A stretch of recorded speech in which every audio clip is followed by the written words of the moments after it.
श्री गणेशाय नमः। दोस्तों, आप कैसे हैं? आशा करते हैं आप सब अच्छे होंगे, क्योंकि हमारी संस्कृति सर्वे भवन्तु सुखिनः की है। आप सभी को संकष्टी चतुर्थी की शुभकामनाएं। तो आइए, स्वागत है आपका हमारे YouTube चैनल धर्म और ज्ञान में। यदि आप हमारे चैनल में नए हैं तो आपसे अनुरोध है कि चैनल को सब्सक्राइब अवश्य करें और कमेंट बॉक्स में श्री गणेशाय नमः अवश्य लिखें। तो आइए, इस वीडियो में हम संकष्टी चतुर्थी के व्रत की विधि और कथा के बारे में जानते हैं। आप इस वीडियो को अंत तक सुने ताकि आपको पूजा का पूरा फल प्राप्त हो सके। दोस्तों, हिंदू पंचांग के अनुसार चतुर्थी तिथि हर महीने में 2 बार आती है। पूर्णिमा के बाद आने वाली चतुर्थी को संकष्टी तथा अमावस्या के बाद आने वाली चतुर्थी को वैनायकी कहते हैं। पौराणिक धार्मिक शास्त्रों के अनुसार माघ महीने की कृष्ण पक्ष की चतुर्थी को संकष्टी चतुर्थी, माघी चतुर्थी या तिलकुटा चौथ भी कहा जाता है। कहा गया है कि इस चतुर्थी का व्रत कर लिया जाए तो वर्ष भर की चतुर्थी के व्रत का पुण्य फल प्राप्त हो जाता है। मान्यता है कि गणेश जी ने इस दिन देवताओं का संकट दूर किया था। तब शिव जी ने आशीर्वाद देकर कहा था कि जो भी इस व्रत को करेगा उसके सभी संकट दूर हो जाएंगे।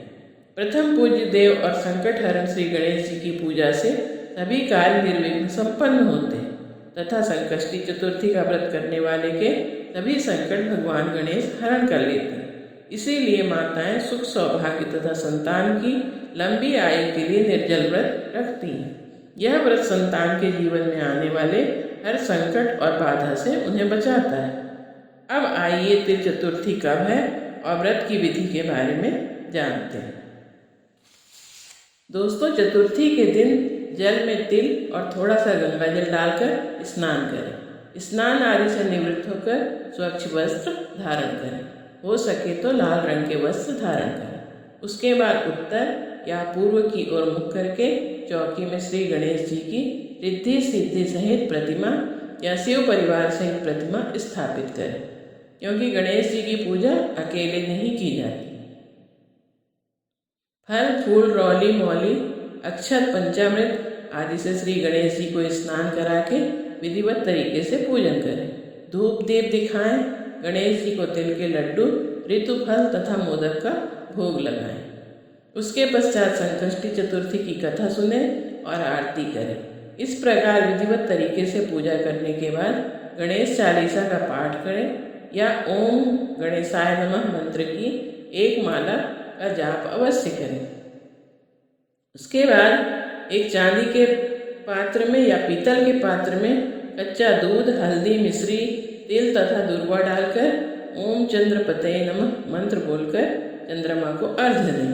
तत्पश्चात क्षमा प्रार्थना कर लें। इसके बाद फलाहार करके व्रत का पारण करें। इस तरह तिल चतुर्थी का व्रत पूर्ण होता है। दोस्तों, कुछ बात का ध्यान रखें कि तिल चौथ पर तिल के लड्डू के अलावा गन्ना, शकरकंद, गुड़ और तिल से बनी वस्तुएं अर्पित करना बेहद शुभ माना जाता है। इसलिए पौष के महीने में ही तिल खरीद कर रख लें, क्योंकि माघ में तिल खरीदा नहीं बल्कि दान किया जाता है। चतुर्थी में 4 अंक का महत्व रहता है, इसलिए फल व लड्डू 4 ही चढ़ाएं। पूजा में काले तिल का काफ़ी महत्व होता है, अतः अक्षत के स्थान पर काले तिल अवश्य चढ़ाएं। गन्ना जरूर चढ़ाएं, क्योंकि गन्ने का संबंध माँ लक्ष्मी से संबंधित होता है। यदि तिल कुट्टे का पहाड़ बनाना है तो 1.25 किलो तिल और 1.25 पाव गुड़ लेना चाहिए। पूजा हमेशा तारों की छांव में ही करना चाहिए। दोस्तों, आप अपने घर के नियम के अनुसार भी पूजा कर सकते हैं।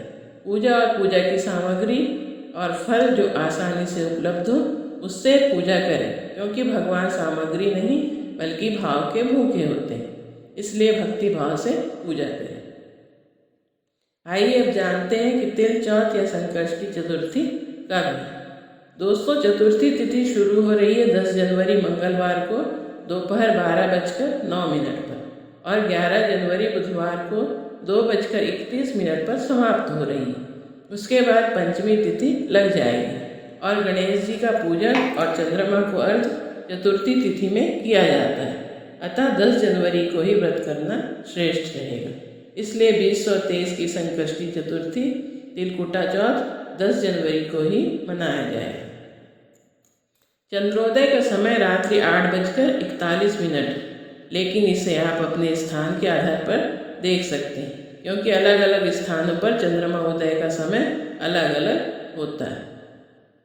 आइए अब हाथ में थोड़े से तिल और फूल लेकर कथा श्रवण करते हैं। सतयुग में महाराजा हरिश्चंद्र एक प्रतापी राजा थे। उनके राज्य में कोई अपाहिज, दरिद्र या दुखी नहीं था। सभी लोग आदि व्याधि से रहित व दीर्घायु थे। उन्हीं के राज्य में एक ऋषि शर्मा नामक तपस्वी ब्राह्मण रहते थे।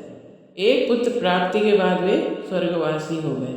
पुत्र का भरण पोषण उनकी पत्नी करने लगी। वह विधवा ब्राह्मणी भिक्षा के द्वारा पुत्र का पालन पोषण करती थी। उसी नगर में एक कुम्हार रहता था। एक बार उसने बर्तन बनाकर आंवा लगाया, पर आंवा पका ही नहीं। बार बार बर्तन कच्चे रहे। अपना नुकसान होते देख उसने एक तांत्रिक से पूछा, तो उसने कहा कि किसी बर्द की बलि देने से ही तुम्हारा काम बनेगा। उसी दिन विधवा ब्राह्मणी ने माघ माह में पड़ने वाली संकट चतुर्थी का व्रत रखा था। वह पतिव्रता ब्राह्मणी गोबर से गणेश जी की प्रतिमा बनाकर सदैव पूजन किया करती थी। इसी बीच उसका पुत्र गणेश जी की मूर्ति अपने गले में बांधकर बाहर खेलने के लिए चला गया। तब वही कुम्हार उस ब्राह्मणी के 5 वर्षीय बालक को पकड़कर अपने आंवा में छोड़कर मिट्टी के बर्तनों को पकाने के लिए उसमें आग लगा दी। इधर उसकी माता अपने बच्चों को ढूंढने लगी। उसे न पाकर वह बड़ी व्याकुल हुई और विलाप करती हुई गणेश जी से प्रार्थना करने लगी। रात बीत जाने के बाद प्रातःकाल होने पर कुम्हार अपने पके हुए बर्तनों को देखने के लिए आया। जब उसने आंवा खोल के देखा तो उसमें जांग भर पानी जमा हुआ पाया, और इससे भी अधिक आश्चर्य उसे जब हुआ कि उसमें बैठे हुए एक खेलते हुए बालक को देखा। इस घटना की जानकारी उसने राज दरबार में भी दी और राजा के सामने अपनी गलती भी स्वीकार की। तब राजा ने अपने मंत्री को बाहर भेजा जानने के लिए कि वो पुत्र किसका है और कहाँ से आया था। जब विधवा ब्राह्मणी को इस बात का पता चला तो वे वहाँ तुरंत पहुँच गई। राजा ने वृद्धा से इस चमत्कार का रहस्य पूछा तो उसने संकट चौथ व्रत के विषय में बताया। तब राजा ने संकट चौथ की महिमा को मानते हुए पूरे नगर में गणेश पूजा करने का आदेश दिया।